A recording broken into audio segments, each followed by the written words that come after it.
Divine connect రక్షణ సందేశమునకు స్వాగతం. క్రీస్తునందు ప్రియులారా, కపట స్వభావమును గూర్చి యేసు హెచ్చరించారు. మన జీవితంలో దేవుని ఏర్పాటుపై నమ్మకం ఉండాలి. శిష్యులు తమ ప్రయాణంలో రొట్టెలు తీసుకొని వెళ్ళలేదని ఆందోళన చెందారు. తమతో ప్రభువే ఉన్నారని, ఆయనపై సంపూర్ణముగా ఆధారపడాలని శిష్యులు మరిచిపోయారు. మనం కూడా చాలా సందర్భములలో అలాగే ఆందోళనగా ఉంటాము. మన హృదయములో కపట స్వభావం వలన స్వతంత్రముగా దేవుని సంరక్షణపై ఆధారపడలేకపోతున్నాము. ప్రియులారా, మనస్సు, శరీరం, ఆత్మను పాడు చేసే కపట స్వభావం మనలో ఉండరాదు.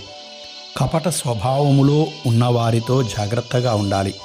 వారి సహవాసంలో మనము పాడైపోయే ప్రమాదం ఉన్నది. భౌతికంగాను, ఆధ్యాత్మికంగాను, నైతికంగాను మన విశ్వాస జీవితం సురక్షితంగా ఉండాలి. అందుకు దేవుని వాక్కును ప్రతిదినం ధ్యానించాలి. దేవుని వాక్కు విశ్వాసములో, నిరీక్షణలో, ప్రేమలో మనల్ని పోషించి బలపరుస్తుంది. దేవునిపై, ఆయన ఏర్పాటుపై నమ్మకముతో జీవించుదాం. దేవుని సంరక్షణ ఎల్లప్పుడూ మనకి లభించునుగాక. ఆమెన్.